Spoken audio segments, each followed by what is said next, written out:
Pernahkah kita membayangkan sebuah hari di mana segala yang kita agung-agungkan di dunia ini justru berbalik menjadi musuh kita di akhirat? Jibril Radio, 24 jam nonstop, dengerin kajian tanpa ribet. Assalamualaikum warahmatullahi wabarakatuh. Balik lagi di Jibril Radio barengan Arifin. Oke, kali ini kita akan dengerin kajian Ustadz Firanda Andirja, yaitu tentang ketika sesembahan berlepas diri. Ini adalah tafsir surat Al-Furqan ayat 17 sampai 24 ya.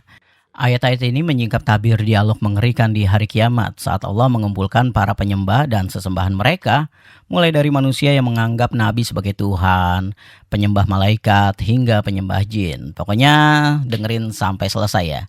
Untuk kamu yang mendengarkan via YouTube, jangan lupa like, komen, dan share agar lebih banyak saudara kita mendapatkan manfaat dari video ini ya, insya Allah.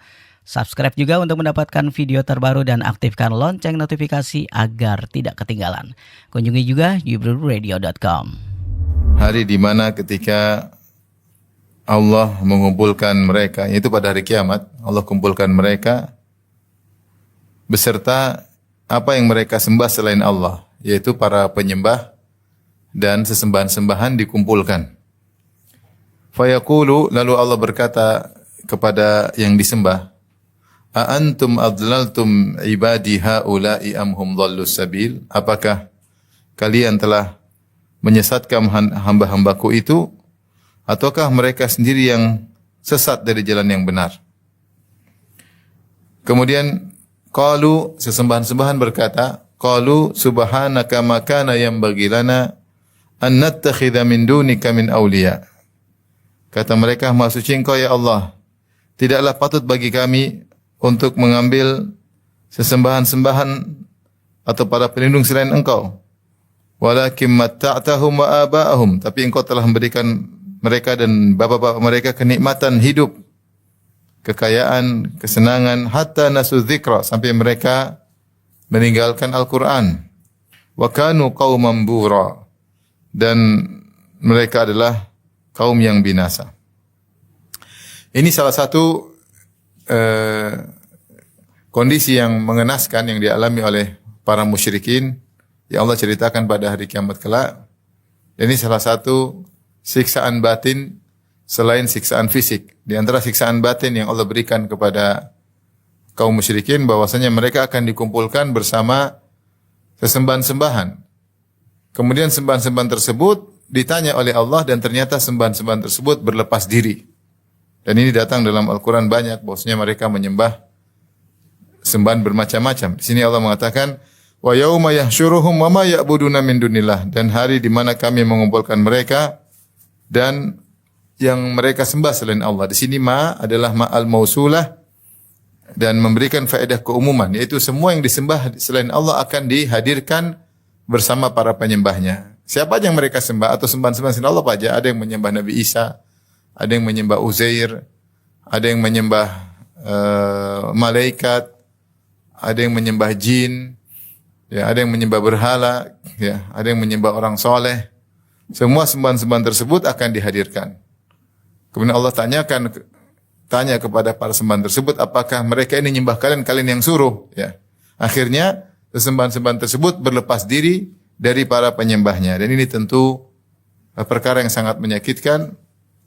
Mereka menyangka sembahan-sembahan akan beri syafaat, akan beri keselamatan, justru sembahan-sembahan tersebut malah berlepas diri. Ya. Seperti yang Allah sampaikan kepada Nabi Isa alaihissalam. Allah berfirman, wa idh qala Allahu ya Isa ibn Maryam a anta qulta lin-nasi ittakhiduni wa ummiya ilahaina min dunillah. Ketika Allah berkata pada hari kiamat kelak kepada Nabi Isa, kapan di hadapan umatnya, yaitu miliaran Nasara dengan berbagai macam aliran-alirannya, ya. Nasara juga terpecah-pecah dan mereka saling mengkafirkan. Dahulu terkenal Katolik mengkafirkan Ortodoks dan sebaliknya, sehingga terjadi perpecahan di antara mereka sampai ada Romawi Timur dengan Romawi Barat. Mereka saling mengkafirkan di antara mereka, ya. Demikian juga Yahudi, ya.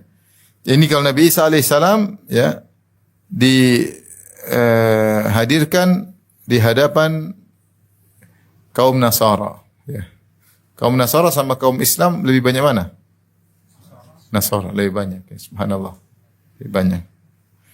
Maka Allah berkata kepada Nabi Isa, "Ya Isa bin Maryam, wahai Isa bin Maryam, anta qulta lin-nasi ittakhiduni wa ummi ilahaini min dunillah?"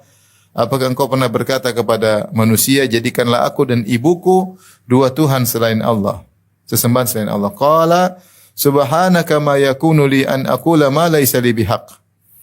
Kata Nabi Isa, maha suci engkau ya Allah, tidak pantas bagiku untuk mengucapkan yang tidak hak kepada diriku, yaitu aku tidak berhak untuk disembah. Bagaimana aku mengucapkannya? Ya. In kuntu qultuhu faqad alimta. Seandainya saya pernah mengucapkan, mengutarakan hal ini, seandainya saya pernah memerintahkan manusia untuk menyembahku, tentu engkau telah mengetahuinya. Ta'lamu ma fi nafsi wala a'lamu ma fi nafsik. Engkau tahu ya apa yang ada pada diriku dan aku tidak mengetahui apa yang pada dirimu. Innaka anta 'allamul ghuyub. Sungguhnya engkau mengetahui segala yang gaib. Ma qultu lahum illa ma amartani bihi an ibudullaha rabbi wa rabbakum. Yang aku katakan kepada mereka, yang aku perintahkan kepada mereka, seperti apa yang kau suruhkan kepadaku. An ibudullaha rabbi wa rabbakum. Sembahlah aku dan sembahlah Allah, Tuhanku dan Tuhan kalian. Wa kuntu alaihim syahidan ma dumtu fihim. Dan aku hadir di antara mereka ketika aku masih bersama mereka. Falamma tawaffaitani kunta anta raqiba alaihim. Ya, ketika engkau angkat aku, maka engkau yang mengawasi mereka. Jadi di situ Nabi Isa alaihissalam berlepas diri dari sesembahan-sembahannya. Dan ini adalah suatu perkara yang mengenaskan bagi kaum Nasara. Ketika mereka menganggap Nabi Isa sebagai juru selamat, bahkan tidak mungkin selamat kecuali menjadikan Nabi Isa sebagai Tuhan, sebagai anak Allah. Ternyata Al-Quran menjelaskan sebaliknya, bahwasanya Nabi Isa tidak menyelamatkan mereka, bahkan berlepas diri dari mereka. Ini suatu hal yang sangat mengenaskan dialami oleh kaum Nasara di hari kiamat kelak. Bukannya membela, malah berlepas diri. Ya. Karena Nabi Isa sama sekali tidak pernah menyuruh mereka untuk menyembah Nabi Isa alaihissalam. Kemudian juga ini contoh Nabi Isa berlepas diri. Seperti juga Allah hadirkan para malaikat di hadapan orang-orang yang menyembah malaikat. Dalam surat Saba kata Allah, wa yauma yahsyuruhum jami'an thumma yaqulul malaikati ahaula'i iyyakum kanu ya'budun. Hari di mana ketika Allah mengumpulkan mereka seluruhnya, lalu Allah berkata kepada para malaikat, ahaula'i iyyakum kanu ya'budun. Apakah mereka dulu menyembah kalian wahai para malaikat? Qalu subhanaka anta waliyuna min dunihim. Engkaulah maha suci engkau ya Allah, engkaulah pelindung kami, bukan mereka. Bal kanu ya'budunal jinna. Mereka dahulu menyembah jin, aktsaruhum bihim mu'minun. Kebanyakan mereka beriman kepada jin-jin. Yaitu banyak jin-jin yang ngaku-ngaku sebagai malaikat, menjelma mengaku sebagai malaikat, sehingga para penyembah jin, para penyembah syaitan menganggap mereka menyembah makhluk suci, makhluk putih, malaikat, padahal itu semua adalah apa? Syaitan. Maka malaikat berlepas diri pada hari tersebut. Dan Uzair pun akan ditanya, ya. Dan orang-orang soleh pun akan ditanya, ya. Dan semuanya berlepas diri. Taib. Ketika mereka ditanya, ya, maka sesembahan-sembahan tersebut berkata, maka yang bagi lana an nattakhidha min dunika min awliya. Tidak pantas bagi kami untuk mengambil penolong-penolong selain engkau. Dalam qiraah yang lain, qiraah Al-Quran, ada yang membaca, maka yang bagi lana an nuttakhadha. An nuttakhadha maksudnya min dunika min awliya, yaitu tidak pantas bagi kami untuk dijadikan penolong-penolong selain engkau. Itu kami tidak pantas disembah. Kami tidak pantas untuk disembah, tidak boleh untuk disembah. Ya. Dan kami yang qiraah yang pertama, an nattakhidha min dunika min awliya. Kami tidak pantas menjadikan penolong-penolong selain engkau. Kami tidak mungkin jadikan para penyembah-penyembah yang menyembah kami menjadi penolong kami. Yang menolong kami hanyalah engkau ya Allah, karena kami juga adalah hamba. Jadi ada dua qiraah. Qiraah maksudnya dalam Al-Quran terkadang dibaca begini, terkadang dibaca begitu. Makanya qiraah itu selalu Al-Quran ditulis dengan rasm Utsmani, yaitu tulisannya sesuai dengan yang ada di zaman Utsman bin Affan radhiyallahu anhu, yang tulisan tersebut dia tanpa harokat sehingga terkadang dibaca begini, terkadang dibaca begitu, dan dua-duanya benar dan masing-masing memiliki makna tersendiri. Maka seperti antum perhatikan nattakhidha itu dalam qiraah yang kita baca nattakhidha. Tapi dalam qiraah yang lain dibaca dengan nuttakhadha, ya. Nuttakhadha. Bahkan ini qiraah sebagian yang mayoritas baca dengan fathah nattakhidha, dan sebagian qurra membaca dengan dhamma nuttakhadha. Apa bedanya? Kalau nattakhidha dengan fathah yaitu maknanya tidak pantas bagi kami untuk mengambil. Tapi kalau nuttakhadha tidak pantas bagi kami untuk diambil. Kalau nattakhidha tidak pantas bagi kami untuk mengambil wali-wali, penolong-penolong selain Engkau ya Allah. Yaitu kami adalah juga para hamba. Masa kami mau minta pertolongan kepada penyembah-penyembah kami yang manusia-manusia? Kami ini hanya minta pertolongan dari siapa? Allah. Karena kami hamba juga butuh pertolongan. Tapi kalau dibaca nuttakhadha, maknanya kami tidak pantas untuk dijadikan sebagai penolong-penolong. Yang berhak untuk disembah hanyalah siapa? Allah Subhanahu wa taala. Kemudian para sembahan-sembahan tersebut menyebutkan di antara sebab orang-orang melakukan kesyirikan sehingga menyembah sesembahan-sembahan selain Allah karena kenyamanan hidup. Karena kenyamanan hidup. Kata mereka, walakin matta'tahum wa aba'ahum. Akan tetapi engkau telah memberikan kenikmatan kepada mereka dan kepada nenek moyang mereka, orang-orang tua mereka. Hatta nasu dzikra, sampai mereka lupa. Zikr sini ada yang menafsirkan adalah Al-Quran, yaitu sampai mereka melupakan Al-Quran. Wa kanu qauman bura, dan mereka adalah orang-orang yang celaka. Matta'tahum, yaitu mereka dapat kenikmatan, dan di antara sebab banyak orang yang kafir tidak mau bertauhid, tidak mau menyembah Allah karena kenyamanan, ya, karena kenyamanan. Sehingga ketika mereka diberi kenikmatan, mereka jadi sombong. Ketika mereka jadi sombong, mereka tidak mau nurut kepada Rasulullah yang dianggap hanyalah manusia biasa seperti mereka. Sebagaimana sudah kita sebutkan pertemuan kemarin, mereka mengatakan, "Mali hadzal rasul ya'kulu ta'am?" Rasul macam apa gini? Makan makanan, jalan di pasar, ya.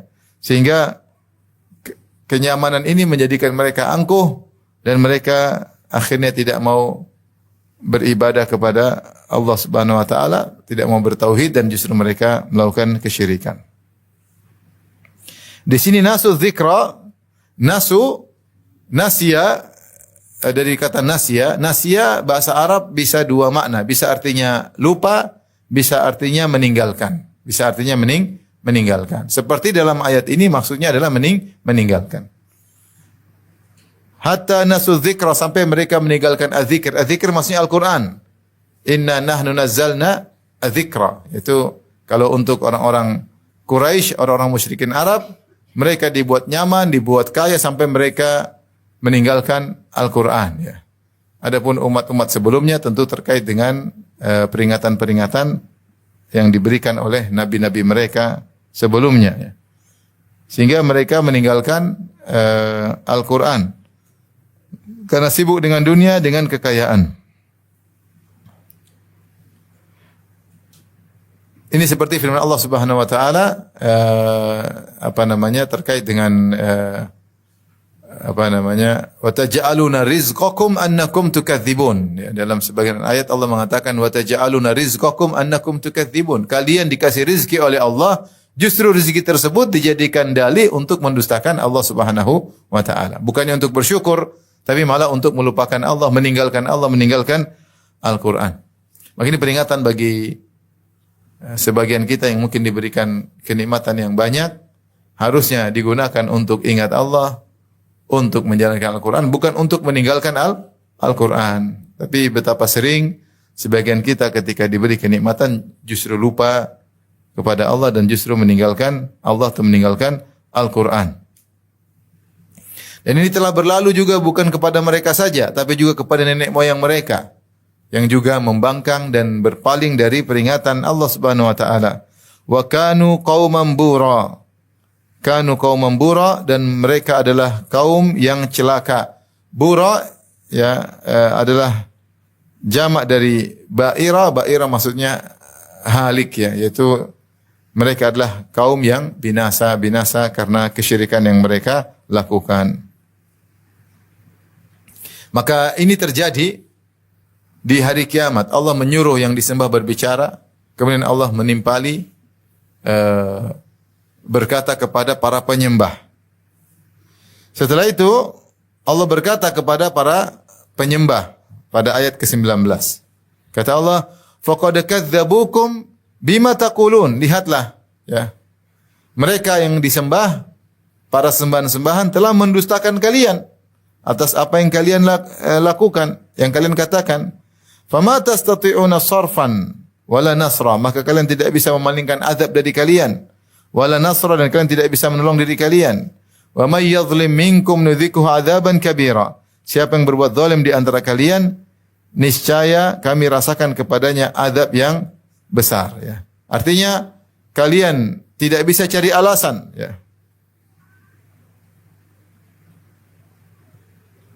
Kalian tidak bisa cari alasan. Begini begitu. Kenapa kalian yang kalian sembah semuanya mendustakan kalian?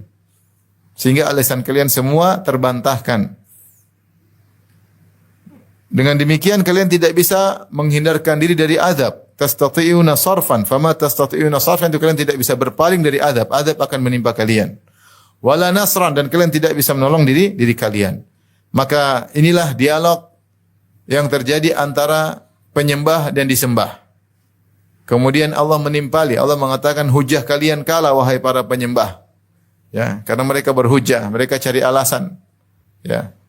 Kenapa? Karena yang disembah berlepas diri.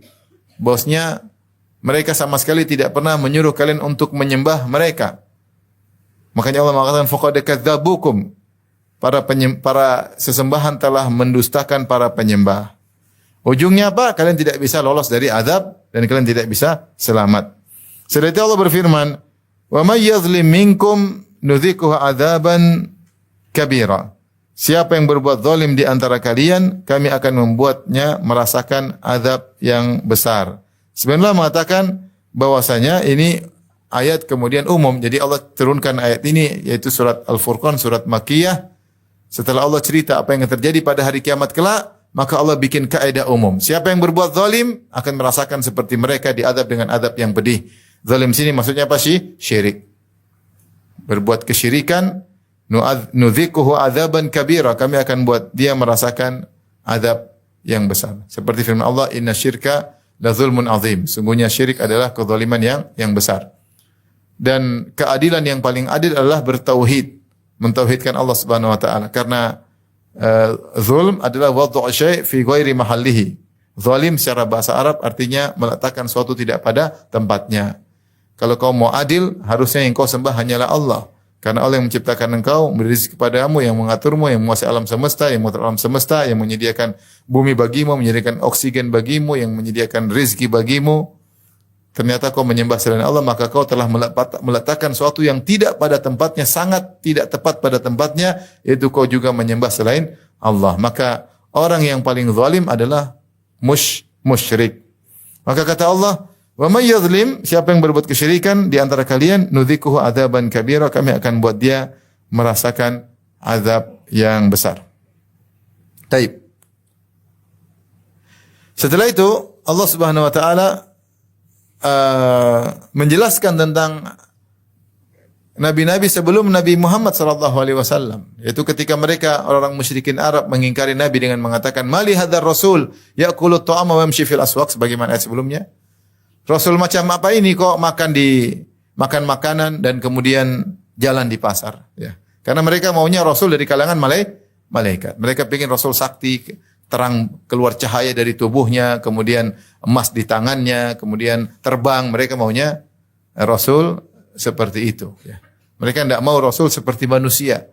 Karena kalau rasul seperti manusia, rugi ikut manusia. Ya, kami adalah pembesar-pembesar, nanti kemudian menjadi anak buah dong. kalau begitu, kalau jadi ikut kamu, ya kamu aja makan seperti kami. Maka Allah menghibur Nabi dengan menurunkan ayat ini, kata Allah, "Wa ma arsalna qablaka minal mursalin." Dan tidaklah kami mengutus sebelum engkau dari para rasul-rasul sebelumnya, illa innahum la ya'kuluna ta'am, kecuali mereka juga makan makanan. Sungguh mereka makan makanan seperti kamu. Wa yamshuna fil aswaq, dan mereka juga jalan di pasar seperti engkau wahai Rasulullah. Wa ja'alna ba'dhakum li ba'dhin fitnah, dan kami jadikan sebagian kalian sebagai ujian bagi yang lainnya. Wa ka atasbirun, apa kalian bersabar? Wa kana rabbuka basira, dan Rabbmu benar-benar maha melihat. Taib, di sini Allah menjelaskan ya bahwasanya Rasul yang diutus sebelum Nabi Muhammad SAW sama seperti Rasulullah. Mereka makan makanan karena mereka manusia, ya.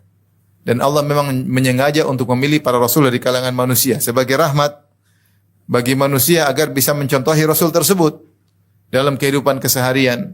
Adapun kalau Rasul tersebut dari kalangan malaikat, maka tidak mungkin untuk ditiru. Dan konsekuensi dari Rasul tersebut manusia, dia berdakwah, dan dia berdakwah kemana? Dia berdakwah di tempat pertemuan di nadi, di tempat pertemuannya kaum musyrikin. Dia bahkan pergi ke musim-musim. Rasulullah SAW pergi ke Mina, ke musim haji untuk berdakwah. Setiap musim haji Rasulullah SAW datang. Rasulullah dakwahi kabilah-kabilah Arab karena mereka pada hajian. Meskipun mereka musyrik, mereka hajian, Rasulullah dakwahi mereka. Di antaranya Rasulullah SAW dakwah di pasar. Maka Rasulullah SAW jalan di pasar-pasar. Di pasar Ukaz yang terkenal. Beberapa pasar ada terkenal di zaman Nabi SAW. Rasulullah datangi. Rasulullah mengatakan, "Ya ayuhan nas, qulu la ilaha illallah tuflihun." Wahai manusia sekalian, ucapkan la ilaha illallah, maka kalian akan beruntung. Jadi Rasulullah jalan di pasar, jalan ke sana, jalan kemari. Nanti kalau lapar beliau makan, ya. Dan begitulah Rasulullah sallallahu alaihi wasallam, ya. Berinteraksi dengan masyarakat, berinteraksi dengan manusia, ketemu dengan orang-orang berbagai macam model dari yang kaya sampai yang miskin, ya. Dan Rasulullah sallam didatangi orang, ditanya, kemudian orang minta fatwa, orang curhat kepada Nabi sallallahu alaihi wasallam. Itulah Rasulullah sallam, ya. Kalau Rasulullah malaikat gimana? Gimana bisa itu terjadi? Justru Nabi sebagai Rasul dalam bentuk manusia itu adalah nikmat dari Allah. Makanya Allah mengatakan, "Wa ma arsalna min qablika illa rijalan nuha ilaihim." Tidaklah kami utus sebelum engkau kecuali rijalan, manusia-manusia, bukan malaikat. Ilaihim min ahlil qura, dari penduduk kota, ya. Yang kami beri wahyukan kepada mereka. Kemudian juga Allah berfirman, "Wa ma ja'alnahum jasadan la ya'kuluna ta'am." Kami tidak menjadikan para nabi adalah jasad yang tidak makan makanan, tapi para nabi adalah jasad yang makan makanan. Yang tidak makan makanan para malaikat. Ya. Wa ma kanu khalidin, dan kami tidak menjadikan para nabi kekal. Mereka manusia, makan dan minum, mereka sakit, mereka makan dan minum, mereka buang hajat, mereka sehat, mereka sakit, mereka menikah, mereka beranak pinak, ya. Mereka mengalami masa tua, mereka meninggal sebagaimana manusia-manusia yang lain. Maka mereka makan makanan dan mereka tidak kekal. Wa ma ja'alnahum jasadan la ya'kuluna ta'am wa ma kanu khalidin. Kami tidak menjadikan para rasul jasad yang tidak makan makanan, tapi mereka makan makanan, dan kami tidak menjadikan mereka kekal. Oleh karenanya ketika sebagian ulama menyebutkan tentang bukti Nabi Muhammad SAW adalah seorang Nabi secara logis, mereka menyebutkan bagaimana Nabi SAW adalah orang yang sangat zuhud dan komitmen dalam zuhudnya. Tidak pernah beliau selama 23 tahun berdakwah tidak pernah sengaja untuk foya-foya meskipun sekalipun. Beliau komitmen dalam zuhud. Dan di antara bentuk zuhud beliau yaitu kata ulama tersebut, kana fi ghayatit tawadhu' inda al-fuqara wa fi ghayati tarafu' inda al-aghniya. Rasulullah SAW di puncak ketawaduan ketika berhadapan dengan orang-orang miskin. Justru Rasulullah SAW kalau ketemu orang miskin, Rasulullah SAW lebih merendah lagi karena menghayati atau merasakan bagaimana susahnya orang miskin tersebut. Makanya datang dalam hadis ada budak yang kemudian membawa tangan Nabi, Nabi biarkan. Nabi biarkan. Kemudian datang lagi seorang wanita yang akalnya terganggu, ingin tanya Nabi, Nabi biarkan di hadapan banyak orang. dia ngobrol berdua di depan banyak orang, sehingga para ulama mengatakan kalau ada laki berbicara dengan wanita berdua-duaan tapi di depan umum tidak dikatakan khalwat. Tidak dikatakan khalwat. Khalwat kalau bersendirian tidak ada yang lihat. Karena Nabi pernah datang ada orang imra'ah fi aqliha syai', wanita yang akalnya terganggu. Dia ngobrol sama Nabi dan Nabi biarkan sallallahu alaihi wasallam. Ketika ada seorang datang ketemu Nabi kemudian gemetar karena karismatik Nabi, kata Nabi sallallahu alaihi wasallam, "Hawwin ala nafsik innama ana ibnu imra'atin ta'kulul qadid," ya. Ibnu imra'atin min Makkah ta'kulul qadid, ya. Lastu bimalik. Jangan kau begitu, saya bukan raja, saya hanyalah seorang anak dari seorang wanita Mekah yang juga makan daging yang dikeringkan, yaitu makan dendeng. Sama dengan kau juga makan apa? Dendeng. Kalau ibarat kita, kenapa kok begitu? Kita sama-sama makan nasi. Sama-sama makan nasi uduk. Jadi beda kalau kau makan nasi uduk, saya makan daging rusa selalu, ya. Mungkin boleh dibedakan. Kita sama-sama makan apa? Nasi uduk. Ya Rasulullah SAW bilang, kenapa begitu? Tidak usah begitu. Rasulullah SAW kalau ketemu orang miskin, justru di puncak merendah. Tapi kalau ketemu dengan orang kaya, Rasulullah SAW seperti tarafo itu menunjukkan tidak butuh sama sekali. Tidak ada melas-melas mengemis sedikit pun kepada orang kaya. Itulah tawaduknya Nabi dan itulah zuhudnya Rasulullah sallallahu alaihi wasallam. Makanya Rasulullah SAW kemana-mana juga mudah ditemui karena tidak ada bodyguard yang mengawal Nabi sallallahu alaihi wasallam, dan apalagi ketika Allah sudah turunkan ayatnya wallahu ya'simuka minan nas. Ketika turun ayat tersebut, Allah akan menjaga engkau ya Rasulullah. Maka Rasulullah ada sahabat-sahabat yang dekat Nabi, Rasulullah suruh pergi, saya tidak perlu. Karena Allah yang akan jaga langsung saya. Kata Rasulullah kalau di kemah terkadang ada yang menjaga karena namanya musim peperangan. Adapun kalau Nabi SAW jalan di Madinah tanpa ada pengawalan. Tapi kalau peperangan ya harus ada yang jaga. Tapi ketika turun ayat tersebut Rasulullah bilang enggak usah jaga. Karena yang jaga langsung siapa? Allah. Dalam musim perang pun Rasulullah tidak dijaga karena Allah sudah menjamin Allah akan menjaga sehingga Rasulullah tidak butuh dengan penjagaan manusia. Mau saya ini peringatan kepada siapapun untuk tawadhu, ya, untuk terutama para dai, ya, agar tidak mempersulit orang untuk bertemu, untuk bertanya, ya. Sebagaimana pimpinan mereka Rasulullah sallallahu alaihi wasallam, ya. Justru di hadapan orang miskin mereka tawadhu, dan di hadapan orang kaya jangan merendah, mengemis di hadapan orang kaya. Jangan demikian. Jangan sampai terbalik, sama depan orang miskin menghina dan depan orang kaya mengemis. Rasulullah SAW tidak demikian, ya. Maka Rasulullah SAW berjalan di pasar, ya. Kenapa dia ingin dakwah? Di pasar semua orang bisa lihat enggak? Semua orang bisa tengok enggak? Semua orang bisa mampiri enggak? Bisa, semua orang bisa. Ya. Sampai di rumah Nabi SAW ada yang ngetuk, perempuan ngetuk, mau ketuk siapa? Zainab. Zainab yang mana kata Nabi? Ayu Zayanib. Zainab yang mana? Zainab banyak kali di zaman Nabi. Banyak wanita namanya siapa? Zainab, ya. Kalau kita, Ustaz, siapa? Juminten. Juminten yang mana ini? Juminten banyak. Makanya mudah jadi orang datang ketemu Nabi SAW, ya. Maka jangan berlebih-lebihan. Ada waktunya istirahat juga harus diperhatikan. Makanya ketika Arab Badui Nabi sudah istirahat masuk, diteriak-teriak, Muhammad keluar, temui kami. Allah tegur. Tidak juga begitu. Maksudnya Rasulullah yang mudah ditemui bukan berarti mengganggu istirahatnya siapa? Rasulullah SAW. Itu orang lihat adab, situasi dan kondisi. Ya, tapi jangan menyulitkan, ya. Jangan menyulitkan, ya. Kemudian kata Allah, wa ja'alna ba'dakum li ba'din fitnatan atasbirun. Dan kami jadikan sebagian kalian adalah ujian bagi yang lain. Apakah kalian bersabar? Demikianlah manusia dijadikan satu ujian bagi yang lain. Ya, seperti kita tahu bahwasanya para rasul adalah ujian bagi pengikutnya. Ya, makanya dalam Sahih Muslim dari Iyad bin Himar Rasulullah SAW bersabda, Yaqulullah, Allah berfirman dalam hadis qudsi, "Inni mubtalika wa mubtalin bika." Sungguh aku akan mengujimu wahai Rasulullah dan aku akan menjadikan engkau sebagai bahan ujian bagi umatmu. Jadi Allah akan menguji Nabi dengan berbagai macam ujian. Ya. Dan setiap nabi akan diuji. Wa fatannaka futuna, kata Allah tentang Nabi Musa, kami mengujimu dengan berbagai macam ujian. Namanya nabi semakin tinggi imannya, semakin banyak ujian. Tetapi engkau akan diuji, kata Allah, aku akan mengujimu, dan engkau juga abtali bika, dan aku juga menguji orang dengan engkau. Yaitu orang-orang diuji apakah beriman kepada Muhammad atau tidak, taat kepada Muhammad atau tidak. Di antara ujian nabi dijadikan bahan ujian adalah ketika di alam barzah. Orang akan ditanya, "Waman nabiyyuk?" Siapa nabimu? Jadi Rasulullah adalah bahan ujian bagi orang lain. Di antaranya Rasulullah SAW adalah ujian bagi seluruh umat manusia. Apakah beriman atau tidak? Di zaman Nabi adalah ujian bagi ahlul kitab, Yahudi dan Nasara. Apakah mereka beriman kepada Nabi SAW?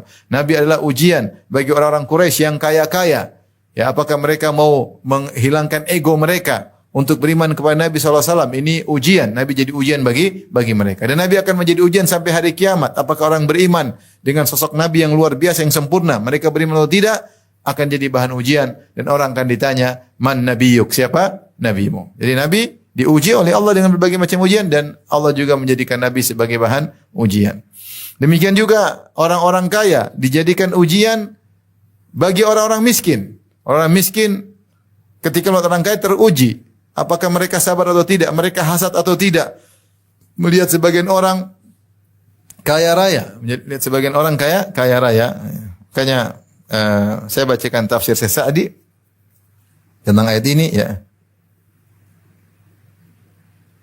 Kata beliau, rahimahullahu ta'ala, ya. Ar-Rasul fitnatun lil mursal ilaihim. Rasul adalah fitnah, ujian bagi yang diutus, kaum yang diutus Rasul kepada mereka. Mereka diuji beriman atau tidak. Wa ikhtibarul muti'in minal 'asin. Ya. War Rasul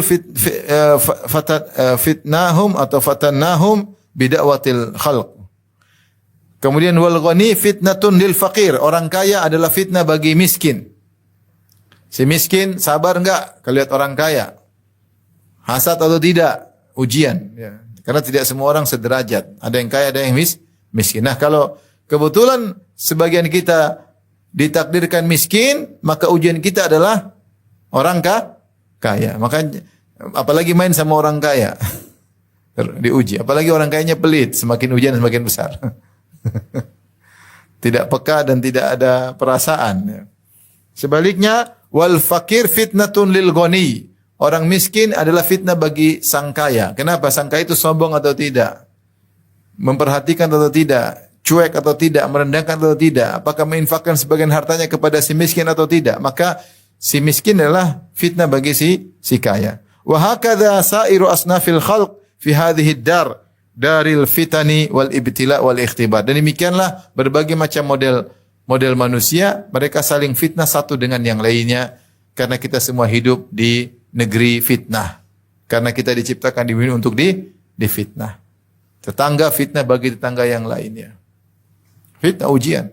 Anak fitnah bagi orang tua. Bagaimana bisa menghadapi ujian anak-anak? Ya. Innama amwalukum wa auladukum fitnah. Sungguhnya harta kalian dan anak kalian adalah fitnah.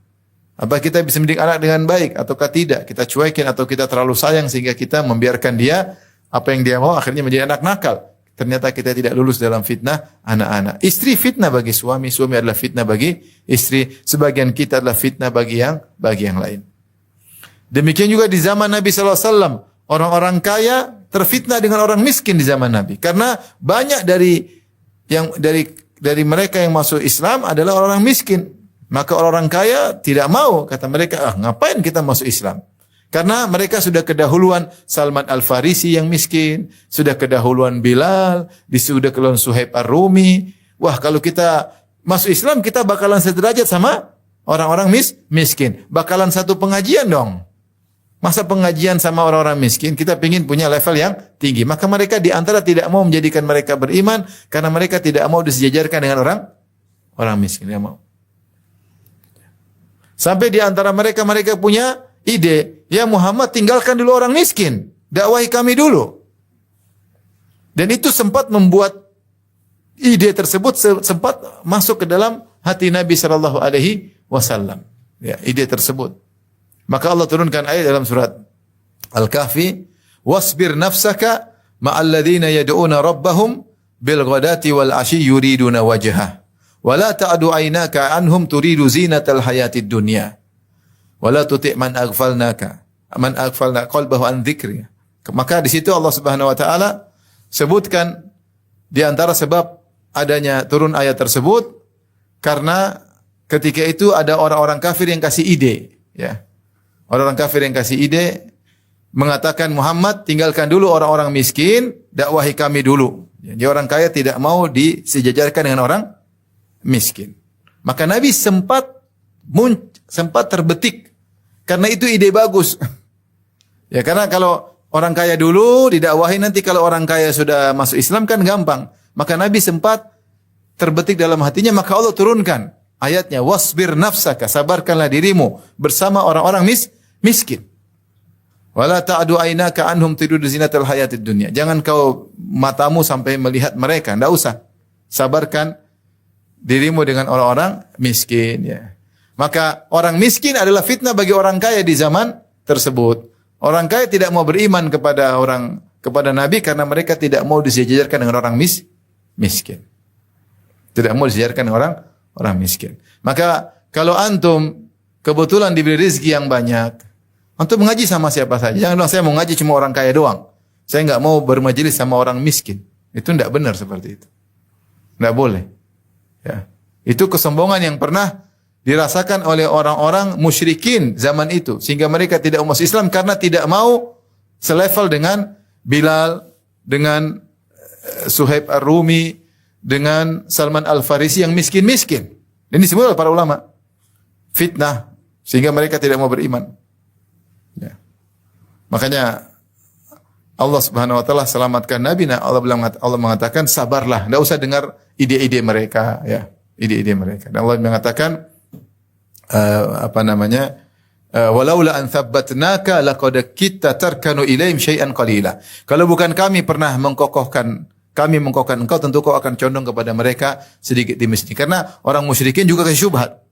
Ngatur Nabi gimana cara dakwah, udah orang miskin tinggalin dulu, dakwah orang kaya dulu. Kamu enggak usah tinggalkan mereka, kami mau.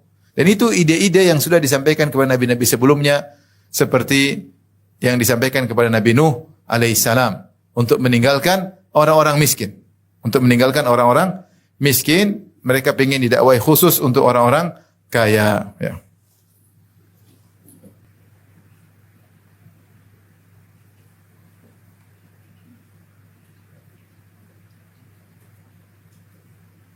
Allah sebutkan tentang perkataan Nabi Nuh dalam surat Hud ayat 29. Kata Nabi Nuh alaihissalam, karena kaumnya punya ide, ya, agar Nabi Nuh tinggalin orang kaya, tinggalin orang miskin sama orang kaya aja. Wa ya qaumi la as'alukum alaihi mala. Wahai kaumku, aku berdakwah tidak minta harta kepada kalian. In ajriya illa 'ala Allah. Sungguhnya pahalaku di sisi siapa? Allah. Wa ma ana bitaridil ladzina amanu. Aku tidak mungkin mengusir orang-orang beriman yang miskin-miskin. Innahum mulaqu rabbihim. Mereka akan bertemu dengan Rabb mereka. Walakinni arakum qauman tajhalun. Akan tapi aku memandang kalian orang-orang jahil, wahai orang-orang kaya. Jadi orang-orang kaya punya ide, tinggalin orang miskin kalau kami mau beriman. Nabi Nuh bilang enggak. Gimana saya mau ngusir mereka? Kalian yang bodoh. Kemudian Nabi Nuh berkata, "Wa ya qaumi man yansuruni minallahi in taradtuhum." Wahai kaumku, siapa yang bisa menolong aku kalau aku tolak ini orang-orang miskin? Jadi ide bahwasanya terpisah antara kaya dan miskin itu bukan ide baru. Itu sejak zaman para nabi, zaman Nabi Nuh, Nabi Muhammad SAW juga demikian. Orang-orang kafir Quraisy punya ide, tinggalkan miskin yang kaya-kaya dulu. Nabi ikut atau tidak? Tidak, Allah tegur. Allah kokohkan hati Nabi. Maka jangan sampai kita punya ide, mau pengajian yang kaya-kaya aja. Jangan. Pengajian enggak boleh. Semua orang berhak untuk dapat ilmu. Apalagi kalau semakin kaya, maka semakin berhak untuk duduk paling depan. Jangan. Yang punya uang paling banyak berarti duduk paling depan. Yang paling bisa makan sama ustadznya, bisa ngobrol sama ustadznya. Yang miskin-miskin bagaimana? Ini salah satu perkara yang salah. Mungkin kalau lihat maslahat, maksudnya kita pingin kajian di mana, boleh aja mau kajian di hotel, boleh. Tapi kalau dibuat level seperti itu, ini menghilangkan marwah ilmu. Bahwasanya ilmu yang paling berhak, yang paling kaya, ini menghilangkan marwah ilmu. Ini tidak pernah dilakukan oleh Nabi dan para salaf. Tidak pernah. Terus yang paling kaya, yang paling depan, yang paling ngobrol, yang belakang udah nonton dari jauh ya. Ustadznya remang-remang, kurang kinclong, tapi kalau depan kelihatan kinclong ya. Terus habis itu makan sama ustadz. Tentu ini tidak tepat. Tidak tepat. Jangan sampai kita terbawa, jangan sampai ini pengajian yang tidak tepat seperti ini. Ya. Ini ide memisahkan orang kaya orang miskin, idenya siapa? Lihat zaman dulu. Sejak kaum Nabi Nuh, kaum Nabi Quraisy yang Muhammad SAW juga demikian. Oleh karenanya orang kata Allah waja'alna ba'dakum li ba'din fitnatan atasbirun. Kami jadikan sebagian kalian adalah ujian bagi yang lain, apa kalian bersabar. Maka saya katakan tadi, kata Syekh Sa'di rahimahullah taala, orang kaya ujian bagi si miskin. Miskin sabar, jangan sampai dia hasad, jangan sampai dia dengki, hendaknya dia qanaah. Dia tahu bahwasanya kebahagiaan bukan pada harta. Bisa jadi orang kaya tidak lebih bahagia daripada orang miskin. Kelihatan orang kaya bahagia, ternyata belum tentu bahagia. Belum tentu bahagia ya. Belum tentu bahagia. Oleh karena tadi saya baca ada seperti tulisan dakwah, sebagian wanita kelihatannya kalau dari pandangan kita tidak bahagia ya. Ternyata mereka bahagia di sisi Allah Subhanahu wa taala. Contoh misalnya Asia, suaminya Fir'aun. Kelihatannya tidak, ternyata dia bahagia. Maryam kelihatannya tidak bahagia karena tidak punya suami, ternyata dia bahagia ya. Aisyah kelihatannya tidak bahagia, tidak punya anak, ternyata dia wanita sangat bahagia. Jadi maksudnya terkadang dunia itu kelihatan bahagia, belum tentu. Belum tentu orang yang punya dunia lebih bahagia daripada yang tidak punya dunia. Bahkan terkadang dunia bisa mengazab, menyiksa pemilik dunia tersebut. Seperti firman Allah terhadap orang munafik, "Fala tu'jibuka amwaluhum wala auladuhum innama yuridullahu liyu'adzibahum biha fil hayatid dunya." Janganlah harta mereka membuat engkau takjub dan anak-anak mereka membuat engkau takjub. Sungguhnya Allah ingin mengazab mereka dengan harta dan anak-anak mereka. Jadi ada orang terazab dengan hartanya. Sibuk mikirin harta, pusing mikirin harta, khawatir dikejar-kejar pajak, pusing atau tidak? Pusing. Belum lagi takut dicuri, kalau nilai saham turun dia gelisah. Dolar naik dia pun pusing ya. Kalau nggak punya uang apa yang pusing? Jadi jangan kalau lihat orang kita depan kita kaya, teman dekat kita kaya, kemudian kita tidak sabar. Sabarlah. Kebahagiaan bisa diraih oleh siapa saja. Allah Maha Adil. Yang penting beriman, beramal soleh. Sebaliknya orang kaya diuji orang miskin. Jangan sombong, jangan angkuh, tidak mau duduk bersama ya. Dan juga jangan bikin style hidup selalu tinggi, enggak ya. Makanya sebagian salaf dahulu, meskipun mereka punya uang berlebihan, mereka terkadang panggil orang miskin untuk makan bareng bersama mereka. Untuk menghilangkan gap, untuk menghilangkan kesombongan dan keangkuhan. Meskipun kita punya uang banyak, tidak harus berarti kita harus selalu mewah-mewah. Terkadang kita yang sederhana. Rasulullah mengatakan al-badadzatu minal iman. Kesederhanaan bagian daripada iman. Kita punya baju bagus, ada yang baju kurang bagus, pakai yang kurang bagus sekali-sekali. Terkadang Rasulullah SAW jalan tidak pakai sendal. Ya. Karena kalau kita selalu necis keren, kadang-kadang kita terbawa dengan style hidup. Sehingga tanpa terasa kita duniawi. Tanpa terasa kita duniawi. Maka sekali-sekali kita jalan tidak pakai sendal. Sekali-sekali kita pakai baju biasa-biasa. Sekali-sekali kalau kita punya uang banyak duduk di kelas ekonomi paling belakang. Kan kata orang kalau kita naik pesawat paling belakang, yang sampai depan atau di belakang di luar? Di belakang dulu. Karena pesawat mendarat bawa dulu kan. Yang bisnis sampai belakangan meskipun turun di luar. Maksudnya itulah fitnah. Seorang di fitnah, anaknya fitnah baginya, ayah fitnah bagi anaknya, sebagian anak orang tuanya fitnah bagi dia.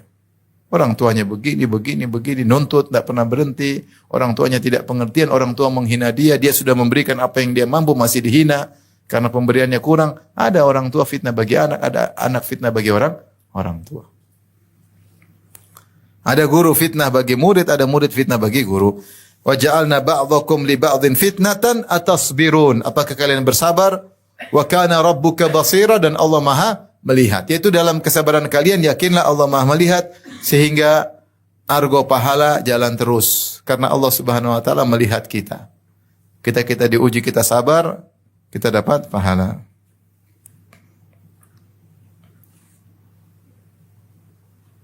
Dan Allah akan beri ganjaran atas kesabaran kalian.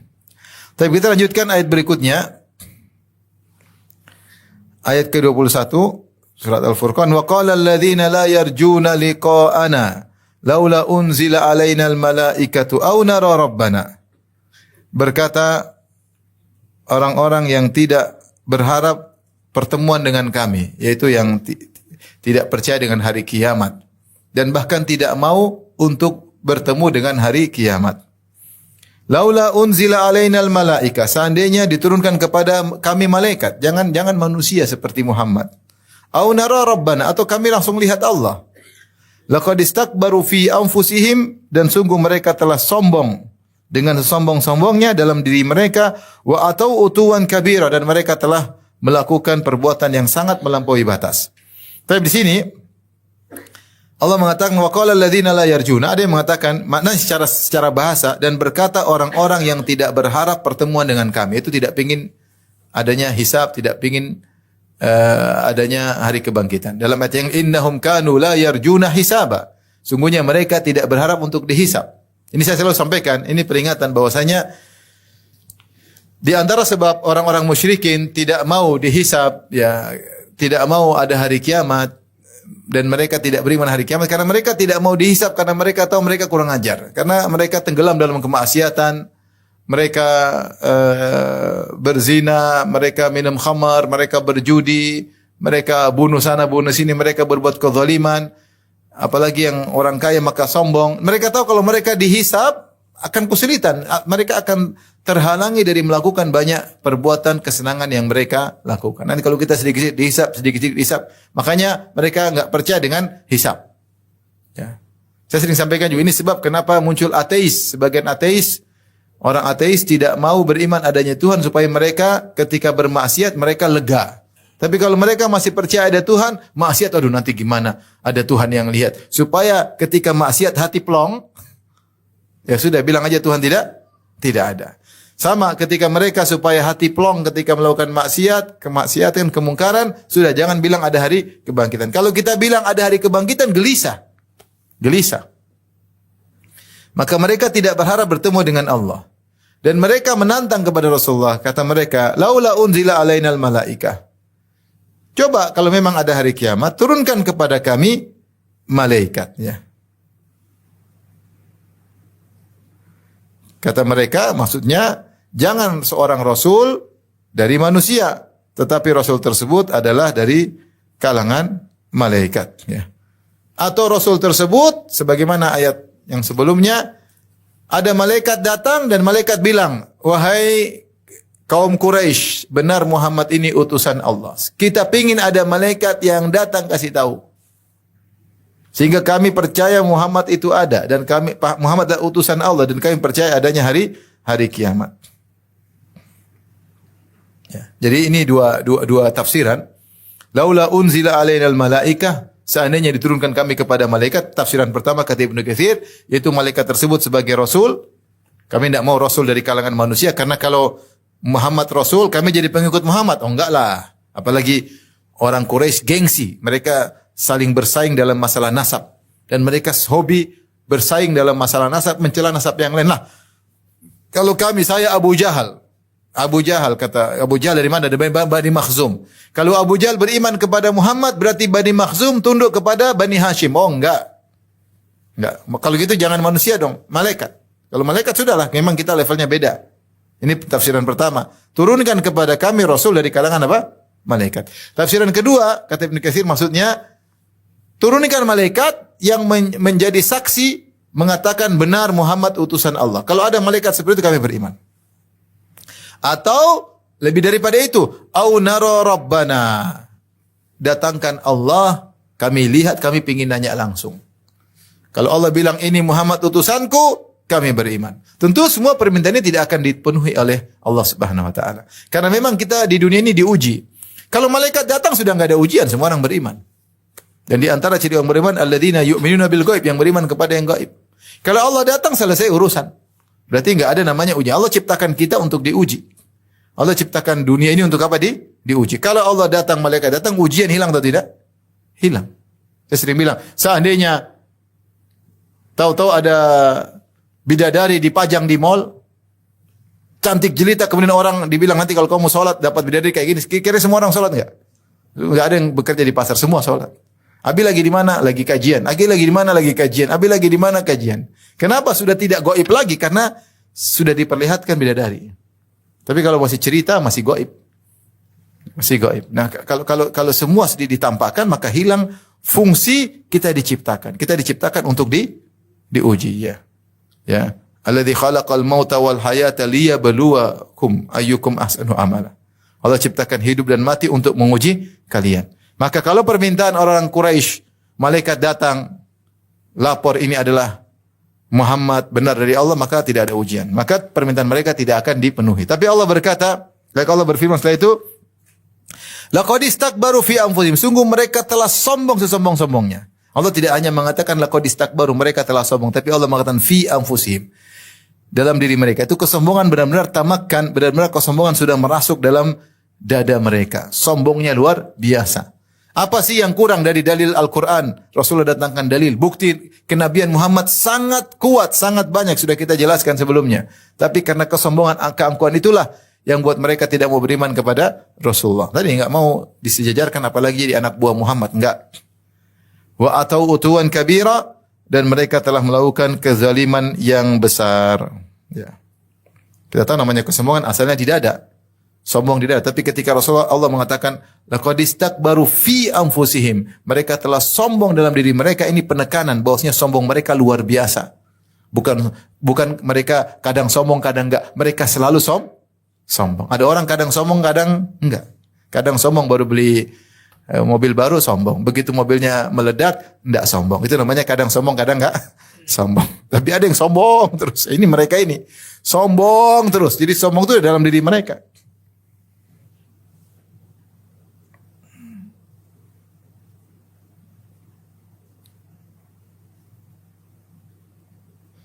Kemudian Allah berfirman, kalian akan melihat malaikat tapi ada waktunya. Kata Allah, yauma yarawnal malaikata la busyra yauma idzil lil mujrimin wa yaquluna hijran mahjura.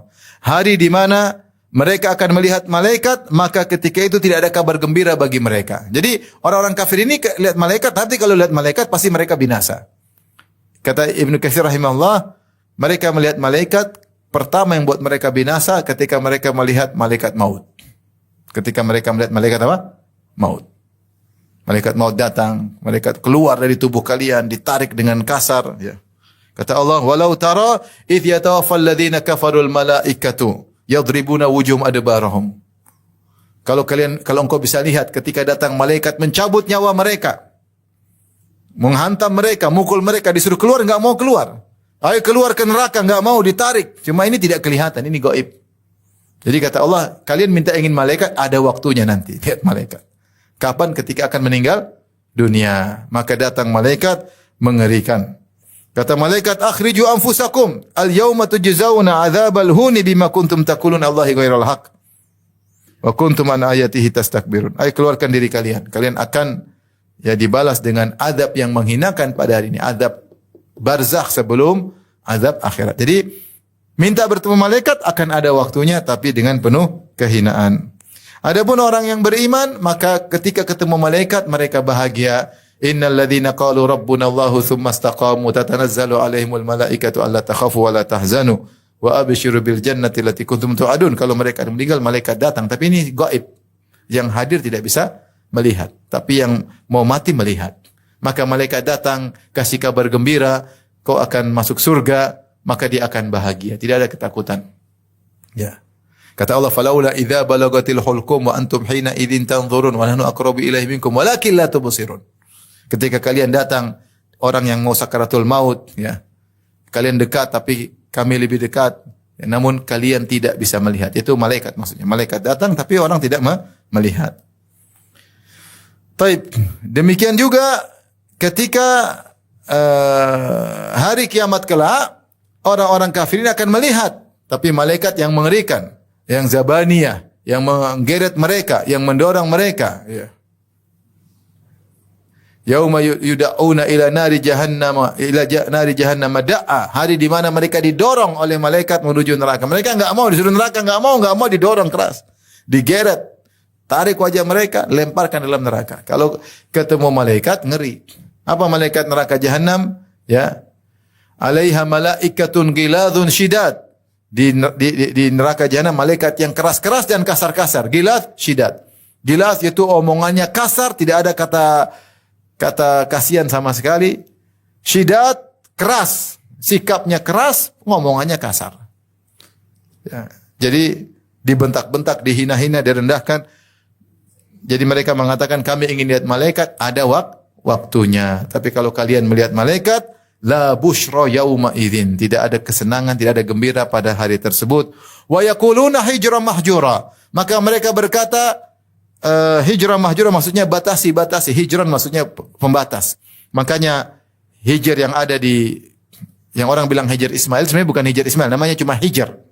Karena hijr artinya pembatas. Maksudnya kalau kamu tawaf, jangan sampai masuk dalam pembatas tersebut. Karena hijr itu masih bagian dari Ka'bah. Kalau mau tawaf harus dibalik daripada hijr. Tapi orang namakan hijr Ismail. Disangka Ismail dikubur di situ. Satunya disebut makom Ibrahim. Disangka Ibrahim dikubur di situ. Padahal makom itu tempat berdiri. Hijr maksudnya pembatas. Ya, itu namanya hijr. Pembatas, ya. Pembatas, ya.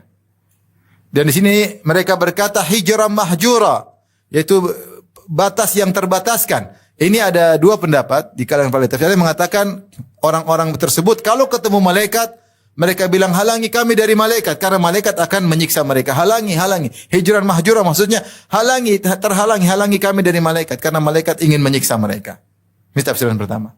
Tafsiran kedua, malaikat bilang hijran mahjura, kalian akan terhalang dari kasih sayang Allah. Kalian akan terhalang dari rahmat Allah. Kalian akan benar-benar masuk neraka jahanam. Ini mereka ada diartikan malaikat, mereka ada dikatakan musyrikin. Kalau maksudnya musyrikin, mereka bilang hijran mahjura itu ya halangi kami dari malaikat yang ingin menghadap kami. Kalau malaikat yang mengatakan hijran mahjura, kalian benar-benar terhalangi dari rahmat Allah Subhanahu wa taala. Setelah berfirman, "Wa qadimna ila ma amilu min amalin faja'alnahu haba'an manthura." Maka kami datangi kepada, jadi qadimna maksudnya kami datangi.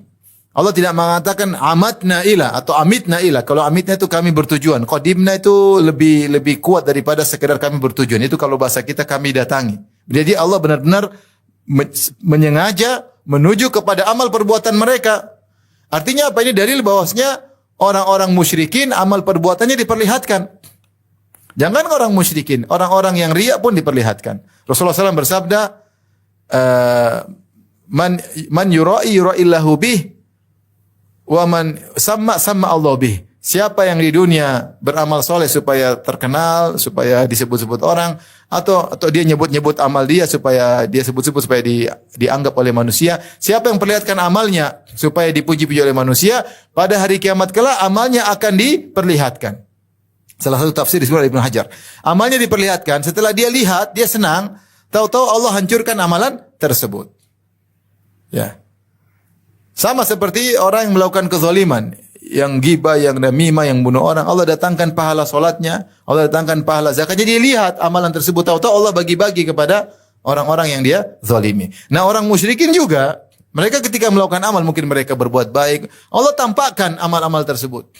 Mereka sudah senang, kata Allah, faja'alnahu haba'an mansura. Kami jadikan amal tersebut hancur selebur-leburnya seperti haba. Haba itu apa? Haba itu ada yang mengatakan cahaya yang masuk di kuah. Kuah itu apa? Kuah itu kalau orang Arab dulu tembok dikasih lobang.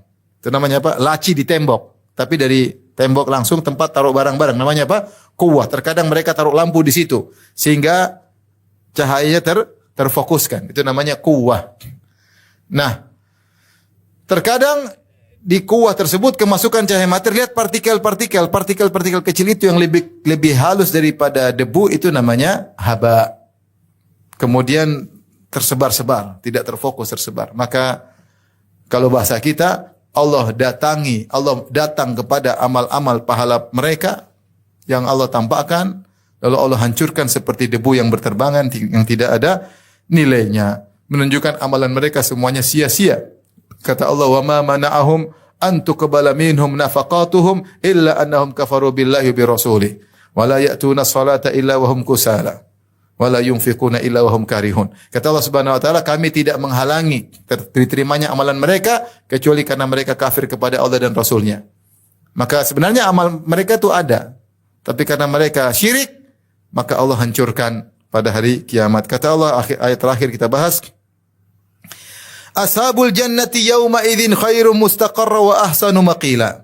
Maka penghuni surga pada hari tersebut lebih baik tempat tinggalnya dan lebih indah tempat istirahatnya. Baik, ini adalah ejekan, tahakkum kalau istilah ahli tafsir.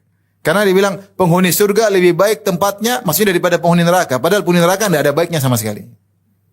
Tapi ini ngejek, ya. Maksudnya seperti Allahu khairun amma yusyrikun, apakah lebih baik daripada lebih baik daripada sembahan selain Allah? Tentu sembahan selain Allah tidak ada kebaikannya. Cuma ini isim tafdhil, tapi dikatakan lebih baik, tapi yang satunya tidak ada kebaikannya sama sekali. Ini dalam bahasa Arab boleh, ya. Terutama dalam kondisi menghina, ya. Penghuni surga lebih baik tempat tinggalnya. Apakah penghuni neraka ada kebaikannya? Enggak ada. Mau dibakar apa ada baiknya? Cuma ngejek. Penghuni surga lebih baik tempat tinggalnya dan lebih indah tempat istirahatnya. Ini ditafsir oleh Ibnu Katsir dengan tafsir yang indah. Maknanya, riwayatnya banyak. Intinya, orang mukmin itu hari kiamat akan semua manusia dihadirkan pada hari kiamat di padang mahsyar untuk dihisab. Orang-orang mukmin mereka dihisab cepat, sehingga mereka langsung masuk surga sementara orang lain masih dihisab. Mereka mengatakan ahsanu maqilan itu istirahat di waktu duha. Jadi mereka dihisab sebentar, sampai satu hari ketika itu 50.000 tahun. Tapi orang beriman dihisab sebentar, seakan-akan dari pagi sampai duha sudah selesai, kemudian mereka sudah masuk surga, yang lain masih lanjut. Hisab panjang. Ya. Hisab panjang, tapi orang beriman akan dicepatkan apa? Hisabnya. Makanya di antara doa Nabi SAW, Allahumma hasibni hisaban yasira. Ya Allah, hisablah aku dengan hisab yang ringan. Hisab yang ringan. Baru masih pagi, sudah ke surga, ketemu dengan istri-istri, ketemu dengan bidadari, yang lain masih pusing dihisab oleh Allah Subhanahu wa taala. Ujungnya kayak apa? Wallahu alam bisawab. Ini antara tafsir panjang. Ibnu Katsir membawakan riwayat yang banyak tentang tafsiran ini. Kenapa Allah sebutkan surga tempat terbaik, lebih baik daripada neraka, dan penghuni surga lebih baik tempat istirahatnya karena mereka lebih dahulu masuk surga. Sementara orang masih sibuk disidang oleh Allah, masih sibuk dihisab oleh Allah Subhanahu wa taala di hari yang sangat dahsyat, fi yaumin kana miqdaru 50 alf sanah, di hari yang sehari seperti 50.000 tahun. Wallahu taala alam bisawab. Demikian saja apa yang saya sampaikan. Wabillahi taufiq. Assalamualaikum warahmatullahi wabarakatuh. Jibril Radio 24 jam nonstop dengerin kajian tanpa ribet.